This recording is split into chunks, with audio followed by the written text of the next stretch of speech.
नमस्कार, सगरमाथा टेलिभिजनको प्रस्तुति कार्यक्रम एसटिभी च्याटमा यहाँहरूलाई हार्दिक स्वागत छ। म गणेश मान गुरुङ। प्रिय दर्शकहरू, यो कार्यक्रममा हामी दैनिक रूपमा यहाँहरू समक्ष उपस्थित हुने गर्छौँ र समसामयिक विषयवस्तुलाई आफ्नो प्रस्तुतिको प्राथमिकतामा राख्ने गर्छौँ। आजको हाम्रो बसाइमा हामीले एकजना व्यक्तित्वलाई निम्ताएका छौँ। खास गरी प्रमुख प्रतिपक्षी दल नेपाली काङ्ग्रेस अहिले आफ्नो पार्टी सुदृढीकरण गर्ने र जनतामा सरकारले गरेका नराम्रा कामहरूको भण्डाफोर गर्ने भन्दै जागरण अभियान, राष्ट्रिय जागरण अभियानका साथ अगाडि बढिरहेको छ र काङ्ग्रेसको अनुशासन समिति गठन भएको छ र त्यो अनुशासन समितिले आफ्नो काम पनि गरिसकेको छ। विभिन्न थुप्रै उजुरीको चाङ लागेको छ। लगायत यस्तै राष्ट्रिय राजनीतिका विषयमा सम्बन्धित रहेर हामीले एकजना व्यक्तित्वसँग कुराकानी गर्दैछौँ। उहाँ नेपाली काङ्ग्रेसको बौद्धिक नेतृत्वमा सबल मानिनुहुने एकजना व्यक्तित्व हुनुहुन्छ, नेपाली काङ्ग्रेसका नेता देवराज चालिसे। आज हामी उहाँसँग कुराकानी गर्दैछौँ। यहाँलाई कार्यक्रममा स्वागत छ। हजुर, धन्यवाद। आज मैले यहाँसँग कुराकानी गर्नुको मेरो पनि एउटा स्वार्थ छ। यहाँसँग भएको बौद्धिकता हामीले बढीभन्दा बढी हाम्रो दर्शकहरूलाई सरल र सहज रूपमा पस्कन सकौँ। Thank you. यसका लागि तपाईबाट मलाई सहयोग प्राप्त हुन्छ, म विश्वस्त छु। मेरो कोसिस रहन्छ। अहिले काङ्ग्रेसले, मैले हाम्रो दर्शकहरूलाई भनिसकेँ, काङ्ग्रेसले राष्ट्रिय जागरण अभियान भनेर अगाडि बढिरहेको छ र त्यो जागरण अभियानले त काम गरिरहेकै छ र पछिल्लो समय यो अनुशासन समितिले जुन काम गर्न थालेको छ, होइन, 1200वटा भन्दा बढी उजुरीहरू परेका छन्, होइन। अनि सभापति शेरबहादुर देउवा विरुद्ध पनि उजुरी जस्तै गुनासो मात्रै होइन, उजुरी जस्तै गुनासोहरू परेका छन् र देउवा पत्नी आरजु देउवा विरुद्ध पनि, होइन, कैलालीका पूर्व सांसदहरूले उजुरी दिनुभएको छ। मतलब तनहुमा पनि त्यस्तै छ, होइन। रामचन्द्र वरिष्ठ नेता रामचन्द्र पौडेल र गोविन्दराज जोशी बीच एक अर्का विरुद्धमा उजुरी हालाहालको अवस्था छ, होइन। मतलब यो देशैभरिको अवस्था छ र सानादेखि ठुला सबै तह तब्कालाई यो उजुरीले छोएको छ, होइन। एकतिर काङ्ग्रेसले पार्टीलाई समृद्ध बनाउने भनेर जागरण अभियान पनि चलाइरहेको छ, अर्कोतिर पार्टीलाई समृद्ध बनाउने कुरा नै हो यो पनि, होइन। अनुसन्धान, छानबिन, कारबाहीको दायरामा आएकालाई कारबाही गर्ने भन्ने कुरा पनि यो अब पार्टीलाई बलियो बनाउने कुरा नै हो। फेरि पनि मिलाएर लैजाने एउटा पाटो हुन्छ, होइन। गल्ती भएकोलाई कमजोरी गर्ने, त्यो चाहिँ पार्टी छोडेर जान्छ भने पनि त्यसलाई चाहिँ सहने अर्को एउटा, मतलब त्यस्तो खालको अवस्था रहन्छ। यो अवस्थामा पार्टीलाई काङ्ग्रेसले यतिखेर कसरी सुदृढ बनाएर लैजान्छ होला, हाम्रो आम दर्शकहरूमा यो चासोको विषय छ। यसमा तपाईँ प्रकाश पारिदिनुहोस्। हाम्रो आजको बसाइ यहीँबाट सुरु गरौँ। अब मलाई के लाग्छ गणेशमानजी भने, हजुर, कङ्ग्रेस स्वस्थ भयो भने नेपालको राजनीति स्वस्थ हुँदो रहेछ। यो मेन स्ट्रिम पार्टी, यसलाई के बुझिदिनु पऱ्यो भने नेपालको जुन पोलिटिकल सिस्टमको डिस्कोर्स छ या नेपालको राजनीतिक प्रणाली जुन राष्ट्रले अपनाएको छ, त्यो अन्ततगत नेपाली काङ्ग्रेसको विचारधाराको सम्भाग अनुकूलताको परिदृश्य हो। यो अर्थमा हेर्दाखेरि यो लोकतान्त्रिक, सङ्घीय लोकतान्त्रिक गणतन्त्रको भविष्य, जनताको मताधिकारको भविष्य, विशेष गरेर लोकतान्त्रिक संरचना र मानवाधिकारको भविष्य, नेपाली काङ्ग्रेसको सबल पार्टी, स्ट्रङ पार्टी भएको अवस्थामा अति सुरक्षित रहने स्थिति भयो। अब अहिले सरकारको विकल्पमा मान्छेले हेर्दाखेरि काङ्ग्रेस मजबुत भएको हेर्न चाहने, यस अर्थमा काङ्ग्रेस नभए पनि सरकारको विपक्ष यस अर्थमा दरिलो र मजबुत उनीहरूले खोजिराखेका छ कि जनताको समस्या अहिले काङ्ग्रेसको भन्दा पनि आफ्नो लोकतन्त्रको चिन्ता छ, लोकतान्त्रिक पद्धतिको चिन्ता छ, जनताको पहिचान र अधिकारको चिन्ता छ। यी सबै परिदृश्यमा सत्ता जसरी सञ्चालन भइरहेको छ, यो उपस्थितिमा, यो अवस्थामा काङ्ग्रेसको उपस्थिति निर्बल, कमजोर भयो भने देशको लोकतन्त्रै समस्या पर्छ। त्यसकारण सत्ताको विकल्प काङ्ग्रेसको रूपमा आउनु पर्यो। यो काङ्ग्रेसको चाहना हो। त सत्ताको विकल्प परिआयो भने तपाईँको यो प्रणाली नै ठिक छैन, यो कम्युनिस्ट पार्टी ठिक छैन भनेको अर्थ प्रणाली नै देवराज जी, म यो पाटोमा एकछिनमा आउँछु होइन। यो सत्ता पक्षसँग प्रतिस्पर्धा गर्ने ढङ्गले, सत्ता पक्षलाई सुधार्ने ढङ्गले प्रतिपक्ष कसरी आएको छैन भन्ने म एकछिनमा आउँछु। तर त्योभन्दा अगाडि मैले जान्न चाहेँ कि यो काङ्ग्रेसको सुदृढीकरणको अभियान र यो अनुशासन समितिको काम, यो बारेमा प्रकाश पारिदिनको लागि मैले फेरि पनि त्यही जान खोजेँ हो। त्यसमा सबल काङ्ग्रेसको इन्ट्रेस्ट त सबल हुने इन्ट्रेस्ट हो। त्यसमा दुईवटा पार्टो छ, एउटा शक्तिको निरन्तरताको नेतृत्वको पार्टो होला, एउटा पार्टो आम कार्यकर्ताको पार्टो, पार्टीको सबलीकरणको पार्टो हो। काङ्ग्रेस स्ट्रङ हुनु पर्यो, काङ्ग्रेस सुदृढ तयार हुनु पर्यो, समाप्त हुन तयार होइन। नेतृत्वको शक्तिको निरन्तरता होला। जहिले पनि लोकतन्त्रले के माग गर्दछ भने जहिले पनि जनमत नयाँ सिर्जना, सत्ताको विकल्पको नयाँ चुनावमा काङ्ग्रेस बलियो भएर कसरी आउने, त्यसमा कुनै पनि लोकतान्त्रिक प्रणाली र पार्टी र राष्ट्रहरूमा के खालको परम्परा छ भने अपकमिङ प्राइम मिनिस्टर, नयाँ प्राइम मिनिस्टर, नयाँ म्यान्डेट, नयाँ भिजन, नयाँ पोलिसीका साथ अर्गनाइजेसनमा आउँछ र उसले सत्तापछि जान्छ। एक्स प्राइम मिनिस्टरको नाममा अर्गनाइजेसन गर्नुभन्दा, ओपिनियन क्रिएट गर्नुभन्दा, जनमत निर्माण गर्नुभन्दा अपकमिङ आउनेवाला प्रधानमन्त्रीले, हुनेवाला प्रधानमन्त्रीले आफ्नो फोरकास्ट गर्न सक्छ। म यो उद्देश्य आर्थिक नीतिका साथ, यो राजनीतिक उद्देश्यका साथ, पार्टीलाई तमाम योजनाका साथ भनौँ न, योजनाका साथ मान्छे आउन सक्छ। अहिले नेपाली काङ्ग्रेसको परिस्थिति के चाहिँ छ भने तपाईँको सत्ताको विकल्पको पार्टीलाई सबल बनाउने चुनौती वर्तमान नेतृत्वसँग छ। यो सबलीकरणसँगै आउने अधिवेशनमा पनि आफ्नो पोजिसनलाई सुदृढ गर्दै लाने दोस्रो पाटो छ। अब पार्टीको तपाईँ जहाँसम्म अनुशासनको कुरो गर्नुभयो, कुनै पनि पार्टीमा अनुशासन त चाहिन्छ नै, तर हाम्रो पार्टीको कस्तो खालको छ भने सर्पले भ्यागुतो खाइसकेको छ, भ्यागुतोले फट्याङ्ग्रोको खोजी गरे जस्तो अन्तर्द्वन्द्व आपसमा, अन्तर्पार्टी अन्तर्द्वन्द्व भन्दा देशको राष्ट्रिय मुद्दा के हो, सबै चिज गुम्न लागिरहेको अवस्थामा साना चिजमा हामी किन अल्झे नि? यो अनुशासनलाई प्रजातन्त्रसँग जोडेर हेर्न मिल्छ?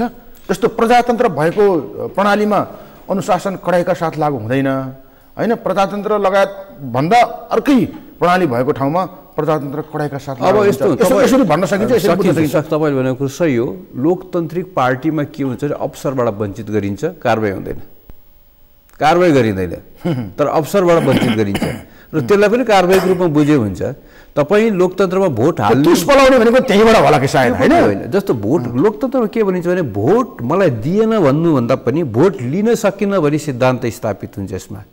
भोट भनेको लिने हो, भोट दिने चिज होइन, खोज्ने चिज होइन, विश्वास जित्ने कुरा हो। तपाईँहरू जस्तो विद्वत व्यक्तित्वहरूले, विद्वान मान्छेहरूले बोलीचालीको औपचारिकतामा भन्ने कुरा भए यी व्यवहारिकतामा हामीले त्यो देख्दैनौँ। मैले बिचमा तपाईँलाई कोट्याएको कारण यही, प्रजातन्त्र जहाँ छ त्यहाँ अराजकता पनि आउँछ। अराजकता अब यो बिग्रिएको विकृत रूप हो लोकतन्त्रको। अब लोकतन्त्र भनेको मैले मेरो अधिकार प्रयोग गर्दा त तपाईँको अधिकार ख्याल गर्नु पर्यो नि। मैले मेरो अधिकार प्रयोग गर्दा मभन्दा समग्र स्वार्थमा मैले ध्यान दिनु पर्यो नि। त्यसले गर्दाखेरि के हुन्छ भने माइक्रो लेभल व्यक्ति हो, त्यसको ठुलो रूप राष्ट्र पनि हुनसक्छ। त्यसले गर्दा राष्ट्रिय अस्मिता स्वार्थमा पनि मेरो व्यक्तिगत मेरो लोकतान्त्रिक अभ्यास गर्छु भने राष्ट्रको अस्मितामा विरुद्ध बोल्न त मिलेन नि। त्यस्तै चिज हो। पार्टीको विरुद्ध नि कतिपय कुराहरू अनुशासित भएर बस्नुपर्छ। ग्रेटर इन्ट्रेस्ट, ठुलो स्वार्थले साना स्वार्थ अधीनस्थ हुन्छ। त्यसले गर्दा आफ्ना प्रयोजनहरू, लोकतन्त्रमा आफ्नो अभ्यासहरू कहिलेकाहीँ मेरो व्यक्तिगत स्वतन्त्रताको प्रयोग गर्दा अर्काको स्वतन्त्रता पनि ख्याल गर्नुपर्छ। र हामीले अहिले भएको पार्टीमा कहिलेकाहीँ के हुन्छ भने बढी एक्सर्साइज गर्छ, बढी लोकतन्त्रवादी भन्छौँ, यसलाई अराजकता भन्दा पनि बढी लोकतान्त्रिक बन्ने कोसिस गर्दा कहिलेकाहीँ यो किसिमको माहौल देखिन्छ। अहिले नेपाली काङ्ग्रेसलाई प्रतिपक्षमा उभ्याएको त्यो चुनावदेखि अहिलेसम्मको कुराकानी गर्दा पार्टीलाई हुनसक्छ प्रजातन्त्रमा सत्तामा बस्ने र विपक्षमा बस्ने एउटा राजनीतिक प्रणालीको एउटा आधारभूत सिद्धान्त हो। व्यवहारिकताले त्यही भन्छ, त्यही अनुसार चल्नुपर्छ होइन। यहाँहरू जस्तो मान्छेहरूले भन्ने कुरा पनि यही हो, सबै जनताले बुझेको पनि यही हो। तर काङ्ग्रेसलाई प्रतिपक्षमा उभ्याइदिएको त्यो चुनाव र अहिलेसम्म हेर्दा काङ्ग्रेसमा अनुशासनको एकदमै कमी भयो, घात अन्तर्घातको बिगबिगी बढ्यो, काङ्ग्रेस सुदृढ हुन सकेन, समृद्ध हुन सकेन। अब काङ्ग्रेसलाई सुरुदेखि करेक्सन गर्नुपर्छ। अब त्यो चुनावको बेलामा भएको घात अन्तर्घातको एकदमै अपरेसनल ढङ्गले यसको उपचार गर्नुपर्छ भनेर काङ्ग्रेस अहिले जुर्मुराएको छ। लामो राजनीतिक इतिहास बोकेको काङ्ग्रेसले अहिले यसरी आफ्नो व्यथा खुट्याएर उपचारमा संलग्न भएको छ। यहाँको विश्लेषणले के भन्छ? मलाई के लाग्छ भने यसमा दुईटो पार्ट हो सर। पार्टीले आफ्नो मूल्यको राजनीतिबाट ड्रिल भएपछि बृहत स्वार्थमा पार्टीका कार्यकर्तालाई समाहित गरेर ऊर्जा प्राप्त गर्ने विधि कमजोर हुन थालेपछि व्यक्तिगत तहमा मान्छे ओर्लिन्छ र पार्टीमा अहिले के छ भने यही हो सबभन्दा ठुलो प्रमाण के छ, अन्तर्घात भन्छौँ। मान्छेमा अन्तर्घात किन हुन्छ कि तपाईँको अन्तर्घात यसर्थ मान्छे गर्छ कि पार्टी हारे पनि मलाई केही नोक्सान छैन हुँदैन भन्ने मान्यताको आधारमा नै हुने हो। जब पार्टीभन्दा व्यक्ति आफू सेल्फ सेन्टर हुन थालेपछि नै अन्तर्घातको प्रयोग सुरु हुने हो। त्यसले गर्दा के चाहिँ हुन्छ भने मूल्यमा आधारित राजनीति कमजोर हुन थालेपछि संसारभरि अन्तर पार्टी सङ्घर्ष बढेर जान्छ कुनै पनि पार्टीमा। हामी कहाँ पनि त्यही भएको। पार्टीको लक्ष्य सत्ता प्राप्ति मात्रै हो भन्ने उद्देश्य स्थापित भएपछि के हुन्छ, त्यसले मूल्य र मान्यताको राजनीति समाप्ति स्खलित हुन्छ। त्यसैको परिणाम के हुन्छ, घात अन्तर्घातमा मान्छे प्रवेश गर्न थाल्छ। यही थरीले पाउने विधि पनि अप्रजातान्त्रिक छ, गैर राजनीतिक छ, भेटाउने विधि पनि मूल्याङ्कन हुँदैन, पारदर्शिता नभएपछि के हुन्छ अनि त्यसको अन्योलता चाहिँ आउँछ। त्यसकारण मेरो उद्देश्य यसमा के चाहिँ छ भने पार्टीको लिडर्सले ग्रेटर इन्ट्रेस्टमा कार्यकर्ताहरूलाई समाहित गर्नुभयो भने व्यापक स्वार्थमा ठुलो लक्ष्यमा कार्यकर्ताहरूको उद्देश्य र यात्रालाई तपाईँ समाहित गर्नुभयो भने यस्ता साना कुरोमा मान्छे अल्झिँदैन। यो अल्झिने भनेको काम पाएन भने के हुन्छ, घरमा भाँडा बन्न थाल्छ। अहिले भएको त्यही हो, काम दिनुहोस्, ठुलो सत्ताले खाइसक्यो। तपाईँको भनाइको मतलब सभापति शेरबहादुर देउवाले बृहत र विहङ्गम सोच अनुसार पार्टीलाई एकताबद्ध बनाउँदै नेतृत्व गर्न सक्नु भएन भन्ने कुरा। दुईटा पार्टी, यसको सैद्धान्तिक पक्ष क्लियर हुनु पर्यो, आचरणको पक्ष शुद्ध हुनु पर्यो, सत्य प्राप्त गर्ने विधिलाई स्पाटिलो बनाउनु पर्यो, पार्टी सङ्गठनलाई चुस्त र दुरुस्त बनाउनु पर्यो, अपडेट गर्नु पर्यो, ट्रेन्ड समय अनुसारको समय सापेक्ष कार्यकर्तालाई ट्रेन्ड गर्नु पर्यो। त्यही एउटै किसिमको ट्रेन्डले मान्छे ऊर्जाशील बनाउँछ। यी सबै जुन नियमित गतिविधि छन् ती शून्य भएपछि हुन्छ के, यही भएको अहिले जे भएको तपाईँ भनिरहनु भएको भन्नुभयो नि शून्य छ। वास्तवमा काङ्ग्रेसभित्र यो शून्य त नभनौँ, शून्य त पार्टी काङ्ग्रेसभित्र यी कुराहरू हामी निहालेर हेर्दा पनि नपाउने अवस्था देख्छौँ। अब यसले काङ्ग्रेसभित्र भन्दा पनि यो पार्टी कस्तो खालको छ भने एडक बेसिसमा चलाउने मेन्टालिटीको शिकार, तदर्थवादमा चलाउने जुन संस्कार छ यो संस्कारको शिकार भएको। म्यानेजर नेतृत्वले जसलाई टिका लगाइदियो त्यो नै यसले के देखिन्छ भने पार्टी कमजोर होइन, सिद्धान्त बलियो छ। पार्टी ऐतिहासिक पार्टी तपाईँ मैले भनिहालेँ, काङ्ग्रेस कमजोर हुने लोकतन्त्र समाप्त हुन्छ, देशको स्थिति पर्यायवाची जस्तो भएको छ। अनफर्चुनेटली या फर्चुनेटली चाहिँ भन्नुहोस्, तर परिस्थिति के चाहिँ छ भने नेतामा चाहिँ नवीनता छैन, नयाँ रक्त सञ्चार गर्ने भाषा, नयाँ रक्त सञ्चार गर्ने ऊर्जा, नयाँ रक्त सञ्चार गर्ने कार्यक्रम पार्टीको कार्यकर्तालाई मात्रै होइन आम देशवासीलाई पनि एउटा नयाँ रक्त सञ्चार। मैले यहीँनिर भन्न चाहेको पार्टीले, काङ्ग्रेस पार्टी लोकतन्त्रको पर्यायवाची हो। काङ्ग्रेस पार्टीले ठुलो राजनीतिक इतिहास लिएको छ। तपाईँ जस्ता थुप्रै काङ्ग्रेसी व्यक्तित्वहरूले भन्ने यो होइन, तर काङ्ग्रेस आफैभित्र लोकतन्त्र छैन, आफैभित्र प्रजातन्त्र छैन, आफैभित्र समृद्ध प्रणाली छैन। अनि यसले त्यो हिङ बचाएर राख्छ कि हिङ बाँधेको टालो मात्रै काम गर्न सक्छ? तपाईँले हामीले भने जस्तो कि यो छैन भन्ने कुरो होइन। नेपाली काङ्ग्रेसमा जस्तो बढी लोकतान्त्रिक अभ्यास कहीँ पनि छैन, त्यसकारण यो आम व्यापक बहसको विषय छ।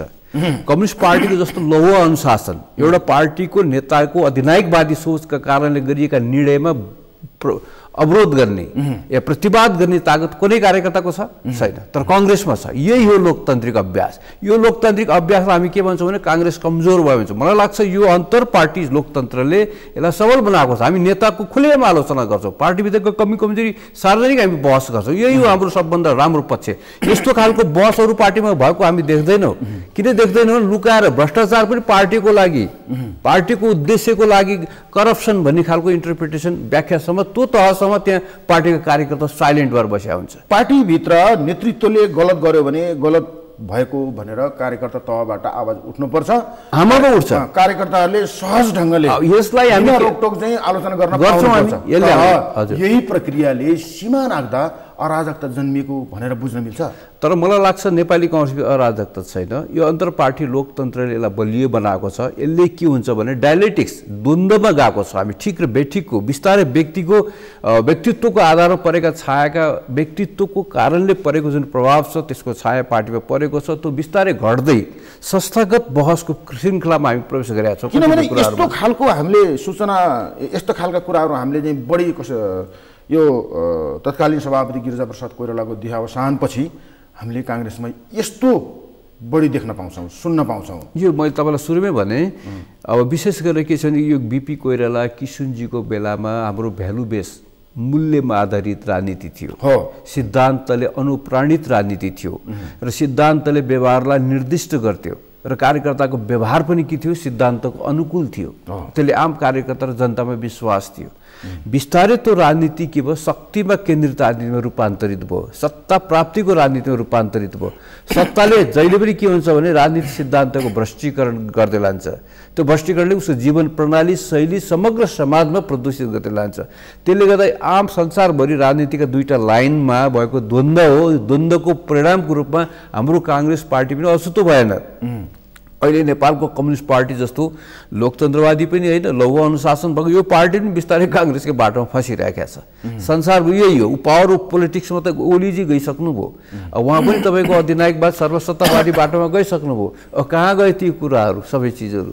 त्यसले गर्दाखेरि नेताहरूमा के हुन्छ भने अब सिद्धान्त र व्यवहारको बिचको सामञ्जस्यताले मात्रै एउटा शक्ति पैदा गर्न सक्छ। मैले चाहेको के हो भने हामी यो स्क्रिनमा बसेर, टेलिभिजनमा बसेर होइन, आदर्शका कुरा, सिद्धान्तका कुरा, प्रणालीका कुरा गर्छौँ होइन।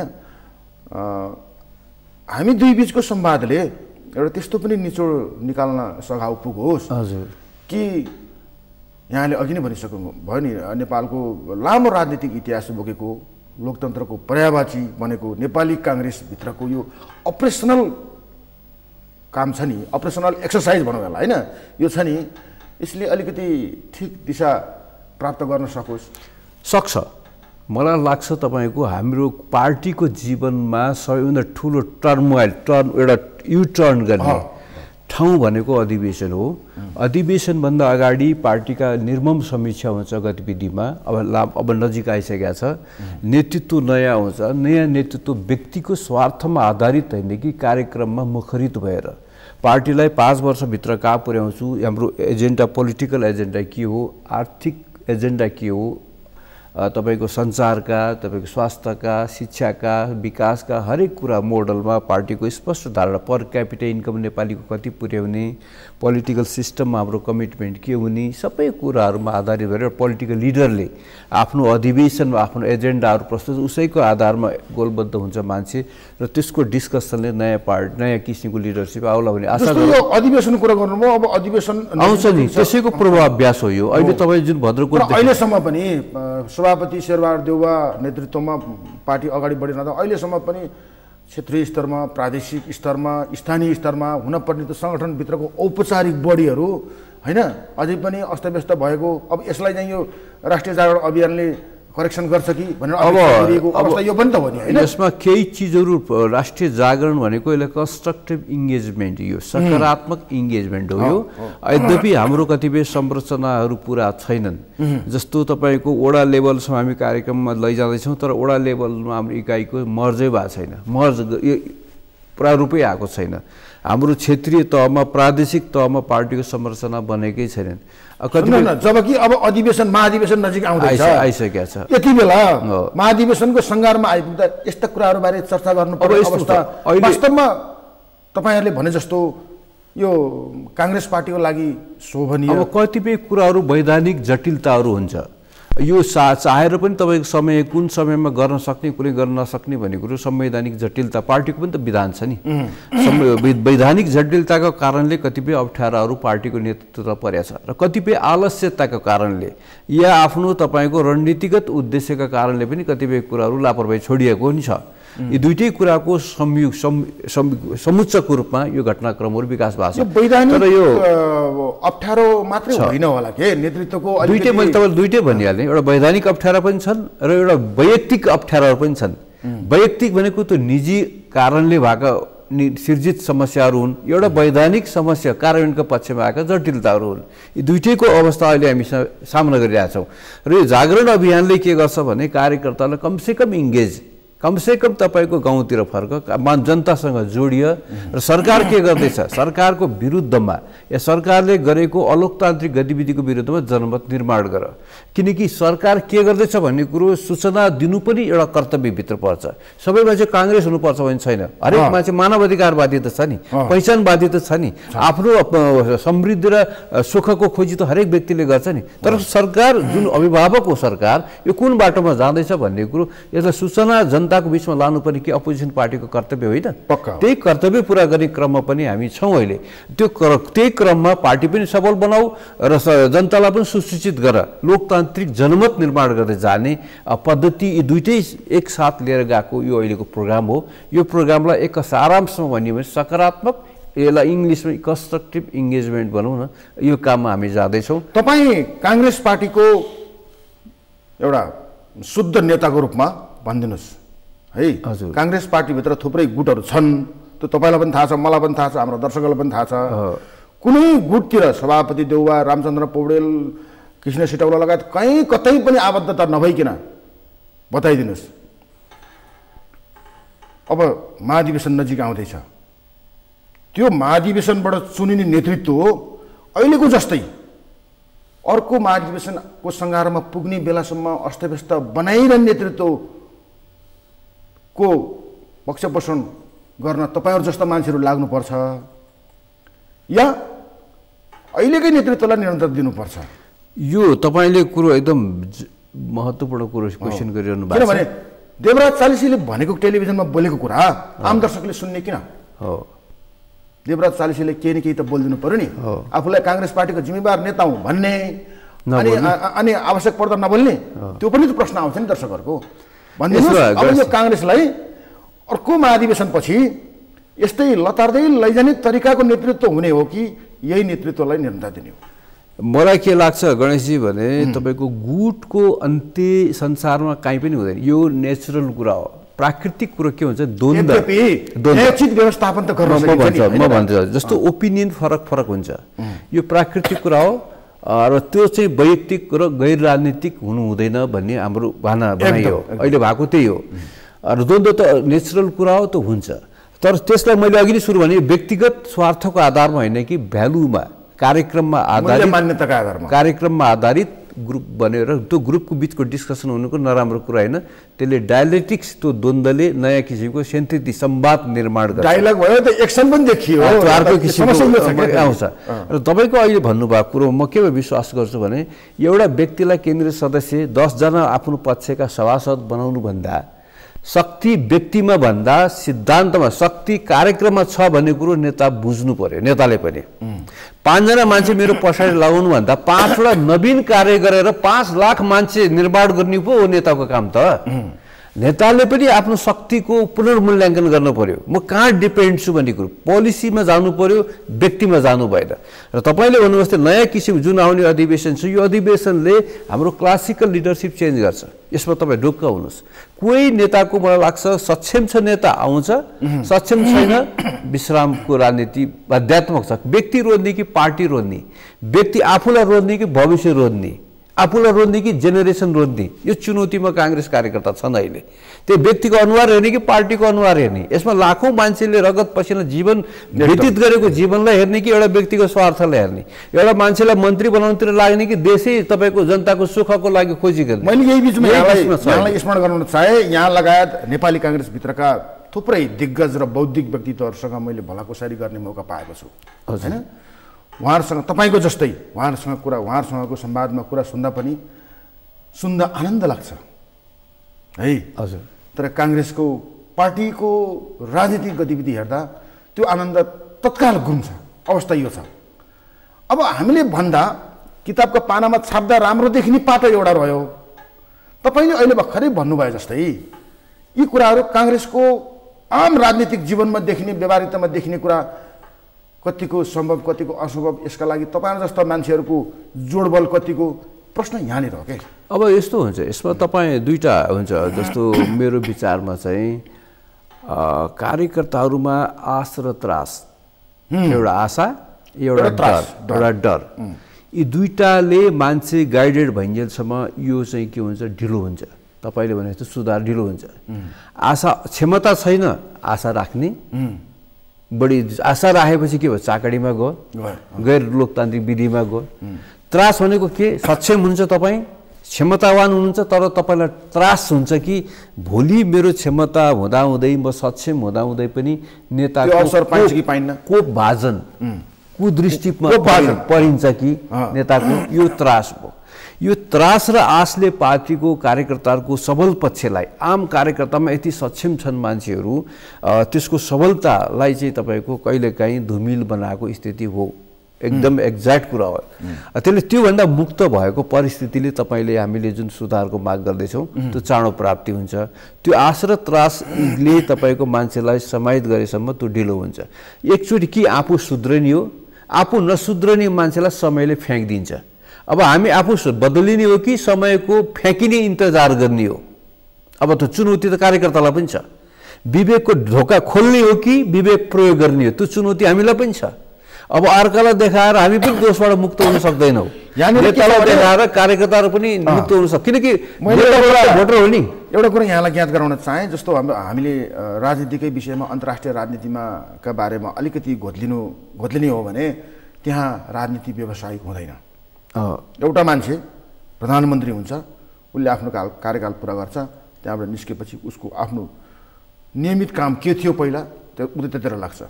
फेरि अर्को पटक प्रधानमन्त्री बनौला भन्ने लालसाले उसले त्यो राजनीतिलाई निरन्तरता दिँदैन। मतलब त्यहाँको राजनीति व्यावसायिक हुँदैन, तर नेपालको राजनीति व्यावसायिक राजनीति छ। तपाईँले सही कुरा भन्नुभएको छ। अहिलेको म्यान्डेटले, अब आउने महाधिवेशनको म्यान्डेटले क्लासिकल क्यारेक्टरहरूलाई फाल्ला होइन, तर ऊ फालिए पनि ऊ त फेरि अर्को पटक नेतृत्व पुग्नका लागि मरिहत्ते गरिरहन्छ। यसलाई नेपाली राजनीतिको अहभाग्य भन्ने कि विकृति भन्ने कि यसको व्यवस्थापन के हो, होइन? हाम्रो तपाईँले भनेको कुरो सही हो। हाम्रो नेपालको राजनीतिमा इम्प्याक्ट इन्डियाको प्र्याक्टिस, इन्डियन प्र्याक्टिसको सिधै छाया छ। सिस्टम, पोलिटिकल सिस्टम बेलायतको लिने हो, तर त्यहाँको लिडरको क्यारेक्टर चाहिँ अनुकरण नगर्ने हाम्रो स्वभाव। जस्तो तपाईँ भन्नु, मैले अघि सुरुमै तपाईँलाई भनिसकेको छु, लोकतन्त्रमा जनमत निर्माण गर्ने दायित्व कसको हुन्छ भने अपकमिङ आउनेवाला प्रधानमन्त्रीको। जस्तो टोनी ब्लेयरकै कुरा गर्नुहोस्, लगातार 3 चोटि कन्जर्भेटिभ पार्टीले चुनाव जितिसकेपछि टोनी ब्लेयर 38 वर्षको उमेरमा लेबर पार्टीको चेयरम्यान बन्नुभयो। उहाँले एउटा उद्देश्य र कार्यक्रम भन्नुभयो, म 4-5 वर्ष काम गर्छु, 5 वर्ष परिश्रम गर्छु, त्यसपछि देशको प्राइम मिनिस्टर बन्छु। यस्तो किसिमले योजनाबद्ध तरिकाले काम गर्नुभयो, सफल पनि हुनुभयो, जनताले उहाँलाई विश्वास पनि गरे। अपकमिङ प्राइम मिनिस्टर जस्तो तपाईँको त्यतिखेर उहाँको कम्पिटिसन कोसँग, जोन मेजरसँग भयो। जोन मेजर आज राजनीतिमा हुनुहुन्छ? छैन। मार्गरेट थ्याचर राजनीतिमा हुनुहुन्छ? हुनुहुन्न। एक्स प्राइम मिनिस्टर भनेको राज्यले दिएको अतिरिक्त सुविधा तपाईँलाई पूर्व प्रधानमन्त्रीको रूपमा गाडी दिएको छ, सुरक्षा दिएको छ, हैसियत दिएको छ, सबै चिज दिएको छ। अतिरिक्त राज्यको तपाईँको प्रिभिलेज लिएर अरू मान्छेसँग प्रतिस्पर्धा गर्दाखेरि त त्यो लोकतान्त्रिक हिसाब किताबमा न्याय जस्टिस भएन नि त। एक्स प्राइम मिनिस्टर भएन नि त। त्यसले गर्दाखेरि के हुन्छ, एक्स प्राइम मिनिस्टरको टेस्टेड हो, ऊ टेस्ट भइसक्यो भनेको हो। त्यो राज्यको रूपमा, प्रशासकको रूपमा टेस्टेड भइसक्यो मान्छेले। एकचोटि अब बेलायतमा विन्स्टन चर्चिल चाहिँ आउनुभयो एक्स प्राइम मिनिस्टर, त्योभन्दा बाहेक एक्स प्राइम मिनिस्टर फेरि रिपिटेडली आएको छैन।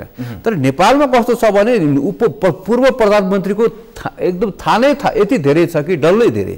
पूर्व प्रधानमन्त्री कम्युनिस्ट पार्टीमा 5-6 जना 4-5 जना हुनुहुन्छ, सरकारमा राजनीतिक जहाँतै छन्। पूर्व प्रधानमन्त्री भइसकेपछि उसको पब्लिक सेलिब्रिटी हुने, अनि तपाईँ पार्टीमा उसको हेजोमनी चलिरहने भइरहने, यो प्रणाली तपाईँले भन्नु जस्तै राजनीतिलाई पेसा, राजनीतिलाई सम्मान, अतिरिक्त क्षमताभन्दा बाहेक तपाईँको अतिरिक्त शान शौकत चाहिँ तपाईँको त्यो क्यामोफ्ल्याज भन्छ त्यो लिन खोज्ने नेपालको संस्कार हो।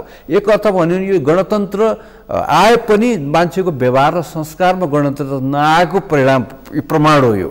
त्यसले गर्दा हामी लोकतन्त्रमा व्यवस्थामा गएका छौँ, तर लोकतन्त्रवादी बनेका छैनौँ। व्यवहारगत रूपमा लोकतन्त्रवादी बनेको छैनौँ त्यो माग हो। त्यसकारण यो सिद्धान्त मात्र होइन अभ्यास पनि हो लोकतन्त्र र त्यो चाहिँ सबै पार्टीका नेतामा लागू होस्, ममा पनि लागू होस्, वडा अध्यक्षमा पनि त्यो लागू होस्। मालिक बन्ने होइन कि सेवकको रूपमा आफूलाई प्रस्तुत हुनु पर्यो। जनताको मेन्डेट लिएर जनतामाथि शासन गर्ने विधि भनेको जनताको सेवकको रूपमा हो, मालिक होइन। र यहाँ त मालिक पनि भूतपूर्व मालिक भएर आउने प्रणाली त झनै खराब हो। यो अहिले तपाईँले भन्नुभयो नि सुन्दा एकदम आनन्द लाग्यो, शीतलो पनि लाग्यो होइन। यो कुरालाई अब नयाँ अर्को महाधिवेशन आउँदैछ, काङ्ग्रेसको जीवनभित्र राजनीतिक जीवनभित्र लागू गराउन तपाईँहरू जस्ता मान्छेहरू कतिको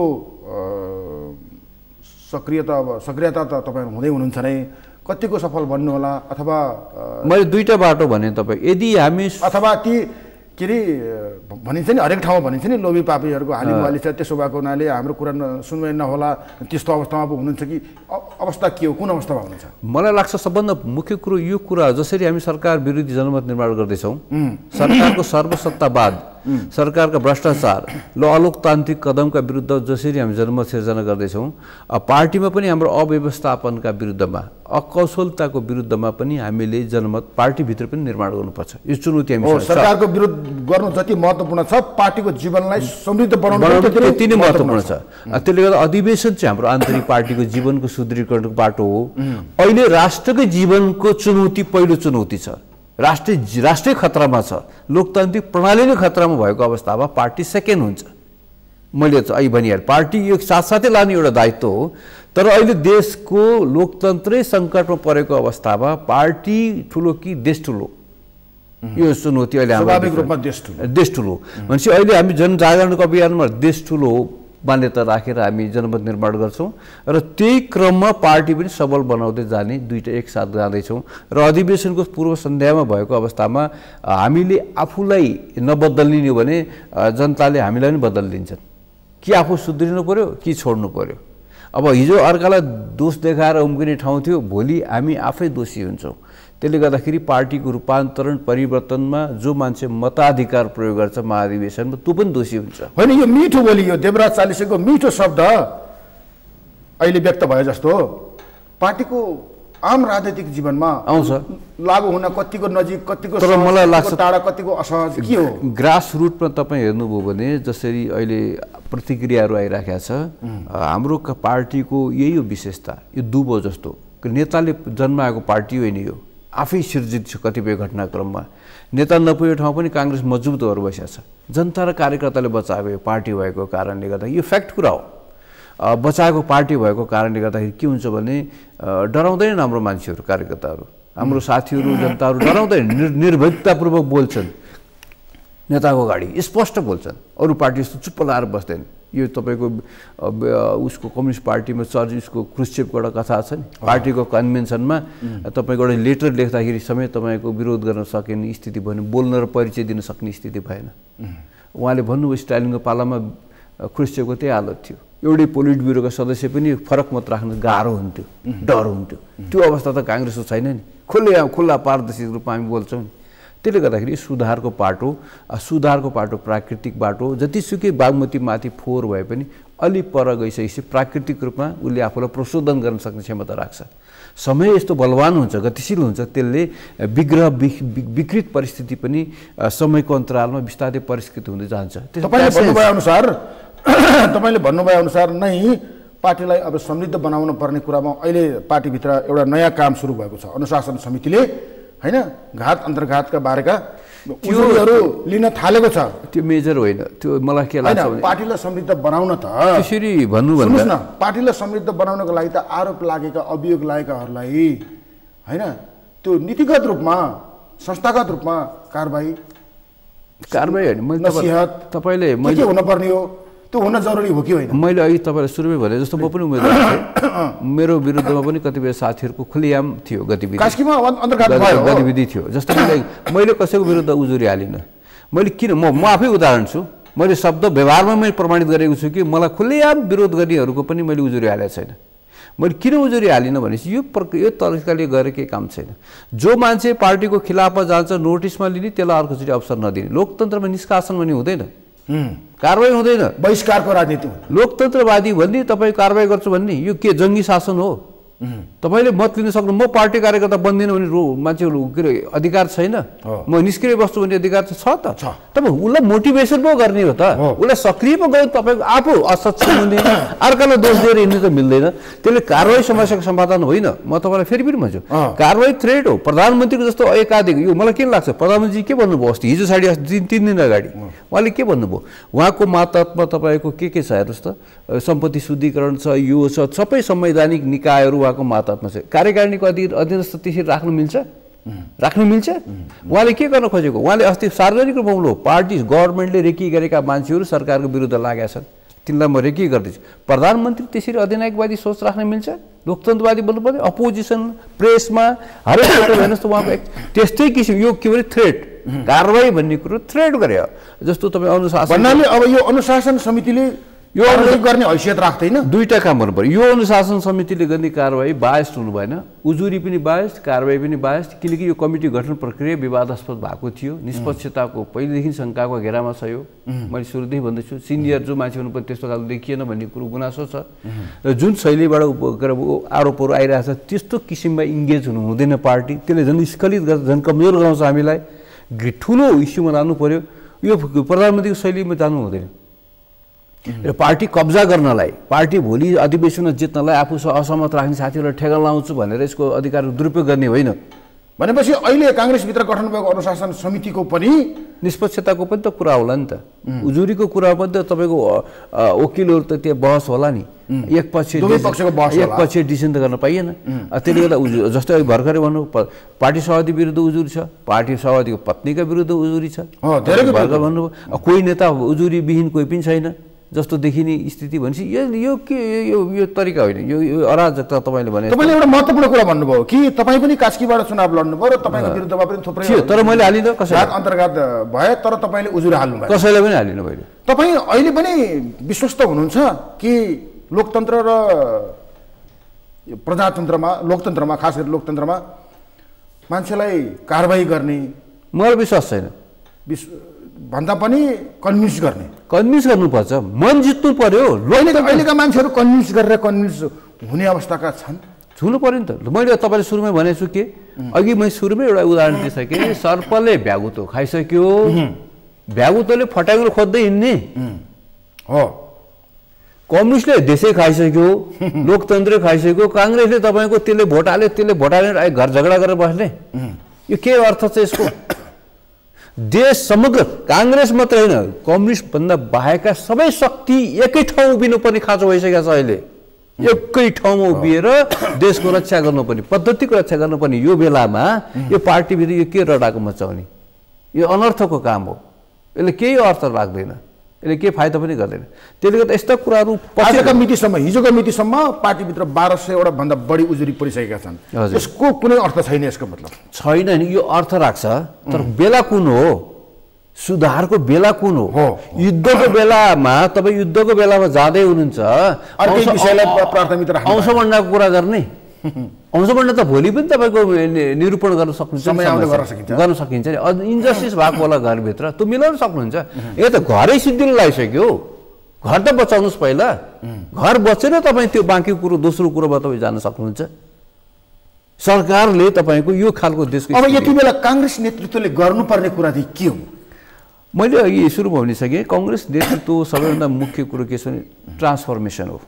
सबभन्दा छोटो एक लाइन मैले तपाईँलाई भनिदिएँ, तपाईँको आजको यो सुझावै होस् काङ्ग्रेस नेतृत्वलाई। नम्बर 1, नेताहरूले आफ्नो शक्तिको निरन्तरता खोज्ने होइन, हस्तान्तरण खोज्ने हो।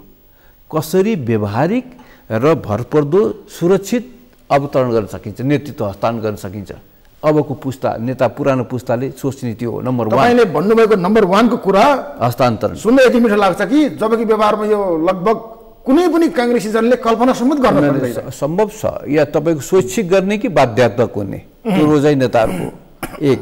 दोस्रो, समय सापेक्षित हाम्रा सिद्धान्तहरू, जस्तो प्रजातन्त्र सुधार गर्न आवश्यक छैन, प्रजातन्त्र संशोधित कुरा होइन, तर हाम्रो समाजवादी कार्यक्रमहरू, पार्टीका भ्यालुजहरू कतिपय रेटिफाई गर्नु पनि छ। समय सापेक्ष पार्टीको संरचनाहरू, विधानलाई समय सापेक्ष सुधार गर्ने र कार्यकर्ताहरूमा बिचमा फेरि सबलीकरण गर्नलाई, जागरुक बनाउनलाई, उनीहरूको भूमिकालाई राइट मेन राइट प्लेस, कसरी व्यवस्थित गर्ने त्यो तीनटा कुरा मात्रै पार्टीको नेताहरूले पार्टीको जीवनमा गरिदिनु पर्यो। तीनटा कुरो नेतृत्व हस्तान्तरण, समय सापेक्षित कार्यक्रम नीतिहरू निर्माण गर्ने र पार्टीको संरचनालाई सबल बनाउँदै कार्यकर्ताहरूलाई अवसरको व्यवस्थित वितरण गरिदिने, योग्यता अनुसारको वितरण गरिदिने। Right main right plus 100% result निकाल्न सक्ने एउटा तपाईँ कुनै काममा हुनुहुन्छ भने तपाईँ अर्को काम दिनु भएन, फेरि 10% मात्रै रिजल्ट निकाल्ने काममा इङ्गेज गर्नु भएन। पार्टीभित्रका कार्यकर्ताहरूलाई मेरो एसर्ट हो, सम्पत्ति हो भने ठानेर पार्टीले चुज गर्दै त्यो डिस्ट्रिब्युसन। यसभन्दा अगाडि एकजना काङ्ग्रेसको जिम्मेवार नेताले भन्नुभएको थियो के यो के अरे यो राजनीतिक हस्तान्तरण हजुर यो युवा पुस्तालाई दिने भनेको बुढापाकाहरूले ठिटाहरूलाई तन्नेरीहरूलाई लौला भनेर दिने होइन। उनीहरू पनि समृद्ध भएर आउनुपर्छ, सबल भएर आउनुपर्छ, अनि उनीहरू त्यो लिनका लागि पनि कम्पिटिटिभ भएर आउनुपर्छ। त्यसो होइन, हस्तान्तरण भनेको अव्यवस्थापनबाट व्यवस्थापनमा, अनीतिबाट नीतिमा। त्यसको लागि त कार्यक्रम माथि कार्यक्रम त आउँछ नि, पात्र त चरित्रसँगै पात्र पनि जहिले पनि के हुन्छ नेता भनेको। काङ्ग्रेसमा एउटै अहिलेसम्म देखिएको मुख्य समस्या के हो भने यो कुर्सीमा मै टाँसिरहँ, म पछि अर्को नयाँ पुस्ता आउन नसकोस्। यो त हो नि त होइन। कङ्ग्रेसमा मात्रै होइन, घरमा पनि हुँदैछ। 90 वर्षको बाउले पनि आफ्नो हेजो पनि छोड्दैन। यो आम संस्कार हो। यो पावर भन्ने चिज कस्तो खालको चिज हो भने हेर्नुहोस्, घरमा पनि तपाईँको वृद्ध बुवा छ भने मभन्दा जान्ने कोही छैन, मभन्दा शक्तिशाली कोही छैन, सबै चिज मेरो, बाँकी किन बढ्ता कुरा गर्ने। 90 वर्षको पिताजीलाई पनि त्यो खालको अहङ्कार, त्यो किसिमको आभो छ। यो एउटा शक्तिको सिद्धान्त भनेको शक्तिले जहिले पनि के रूप ग्रहण गर्छ भने तपाईँको शक्तिको निरन्तरताको माग। खास गरी हामी आज काङ्ग्रेसी जीवनमा आधारित रहेर कुराकानी गरिरहेको भएर मैले तपाईँलाई भन्दैछु काङ्ग्रेसले सुधार्न पर्ने विषयमा मैले छलफल गरिरहेको। त्यसकारण शक्ति र लोकतन्त्र के हुन्छ, कन्ट्राडिक्सन गर्छ। शक्ति लोकतन्त्रको अधीनस्थ राख्ने विधि भनेको प्र्याक्टिस नै तपाईँको आफू लोकतान्त्रिक हुनु पर्यो। यो गाह्रो चिज हो। यो लोकतन्त्र यो सजिलो चिज होइन, अभ्यास यसको जटिल छ। हेर्नुहोस्, सिद्धान्त पनि रटेर हुँदैन, व्यवहारको कसीमा उत्रन गाह्रो छ, व्यवहारमै देखाउनु गर्न गाह्रो छ। यसकारण मैले तपाईँलाई भन्दैछु कि शक्तिको सिद्धान्त र लोकतान्त्रिक आचरणको बिचको फ्युजनले मात्रै के हुन्छ, तपाईँ हामीले भनेको माग बल्ल त्यसले स्थापित गर्छ। यो समस्या हो। आम तपाईँको घरमा छ, समाजमा छ, पार्टीमा छ, अरू पार्टीमा छ, जहीँ त्यहीँ छ। यो शक्ति त खतरनाक चिज हो। अमेरिका होइन, डोनाल्ड ट्रम्प हेर्नुहोस् त, उसै त्यहाँ अमेरिका जस्तो पुरानो प्रजातन्त्रमा पनि त्यो चुनौती खडा भइसक्यो अहिले आएर होइन। अब एकाधिकारवादी राज्यको त कुरो छोडिदिनुहोस्, त्यहाँ त हुने नै भयो। लोकतान्त्रिक पद्धतिभित्र पनि तपाईँको हिटलर कसरी जन्म्यो र लोकतान्त्रिक पद्धतिबाट आएको होइन, हिटलर बन्दुकबाट आएको तानासाथ होइन नि त, भोटबाट आएको अधिनायकवाद हो नि, एउटा प्रक्रिया पुरा गरेर आयो नि। त्यही बाटोमा देश छ। अब भोलि तपाईँको भोलि चुनाव भएन, अर्कोले अवसर पाउने। चुनाव भएन भने के को अवसर? यो सरकार त भोलि चुनाव होला नहोला। अहिले प्रधानमन्त्री खुलेआम भन्दै हुनुहुन्छ, अहिले हामी अलिकतिले 2 तिहाई भयो, अर्कोचोटि त सिधै 2 तिहाई। के चुनावै नगरी पनि घोषणा गर्न के फेरि? पार्लियामेन्ट उहाँको अधीनस्थ छ, उहाँले चाहेको कानुन बन्छ, उहाँ आफै कार्यकारिणी प्रमुख हुनुहुन्छ, उहाँले उहाँका कार्यकर्ताहरू न्यायपालिका नियुक्ति गर्नुभएको छ। शक्ति पृथ्वीकरणको सिद्धान्त अस्तव्यस्त छ, चेक एन्ड ब्यालेन्स छैन, ब्यालेन्स अफ पावर भत्किएको छ, लगभग सर्वसत्तावादी बाटोमा राज्य हिँडिरहेको अवस्थामा आउने त चुनावै हुँदैन कि के ठेगान छ? संयन्त्र प्रणाली प्रशस्तै छ। कार्यक्रमको एकदम अन्त्यमा आइसक्यौँ। अब यो विषयलाई म मोड्न चाहेँ होइन। तपाईँ अन्तर्राष्ट्रिय राजनीतिको पनि विज्ञता राख्नुहुने मान्छे भएको हुनाले मैले अहिले एकदम संक्षेपमा छोटोमा हामी कार्यक्रमको अन्त्यमा आइपुग्यौँ। मैले सोध्न चाहेँ कि नेपाली भू राजनीतिबाट लिन सकिने फाइदा होइन, यसबाट यसो पर गर्न सकिने चलखेल, अथवा नेपाली राजनीतिलाई समृद्ध बनाउने, नेपाललाई समृद्ध बनाउने, नेपाली जनतालाई समृद्ध बनाउने सवालमा नेपालसँग जोडिएका चीन र भारतको भूमिकाका बारेमा हामीले तपाईँहरू जस्तो विद्वानहरूबाट थुप्रै खाले कुराहरू सुन्छौँ। आज तपाईँलाई पनि सुन्न मन लाग्यो, एकदम जाँदै संक्षेपमा बताइदिनुहोस्।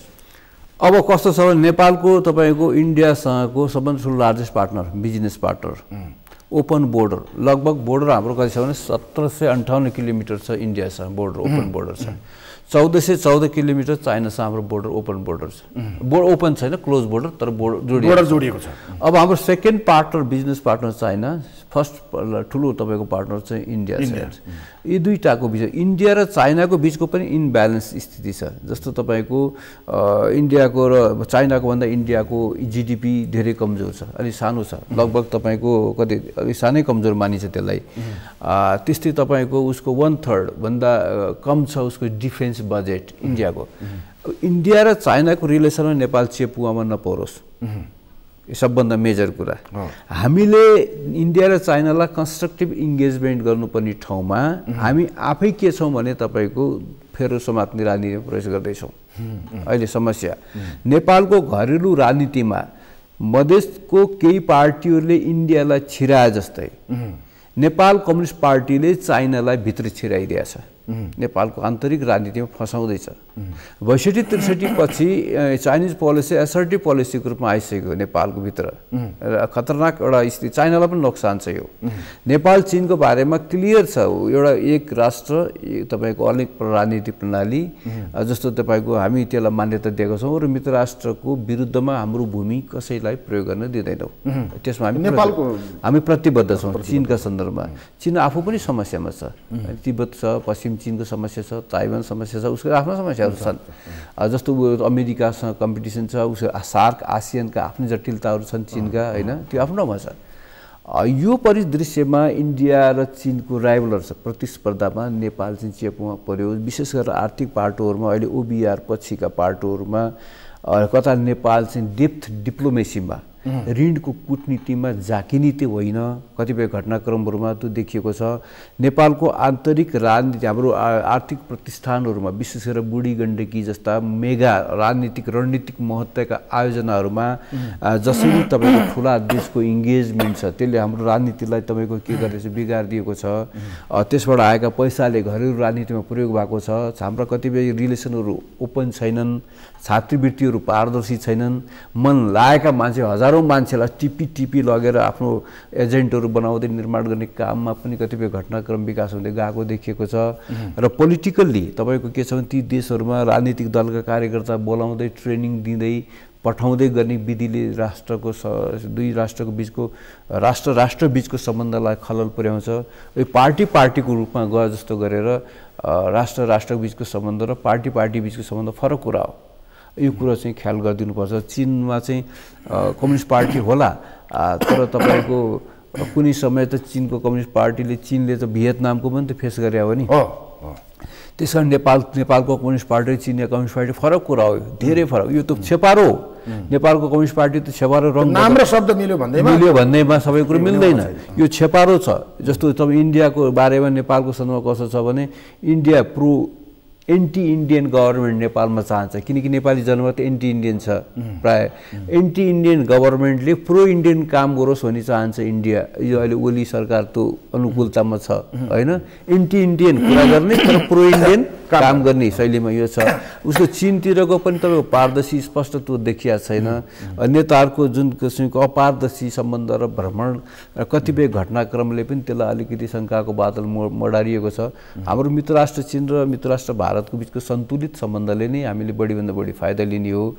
जस्तो अहिले घटनाक्रम कतिपय कुराहरू, जस्तो अहिले इक्जाम्पल सिम्पल हेर्नुहोस् तपाईँको, अब जस्तो अहिले अमेरिकाको र इरानको जुन क्राइसिस आएको छ त्यो क्राइसिसले अब जस्तो इन्डियाको डिपेन्डेन्सी तेलको इरानसँग छ, त्यो कताखेरि त्यो सप्लाई 100% ओइल सप्लाई इन्डियाबाट छ नेपालको तेल, त्यो कता उसको प्रतिबन्धको शिकार यता पनि असर पर्ने स्थिति हेर्नुहोस्।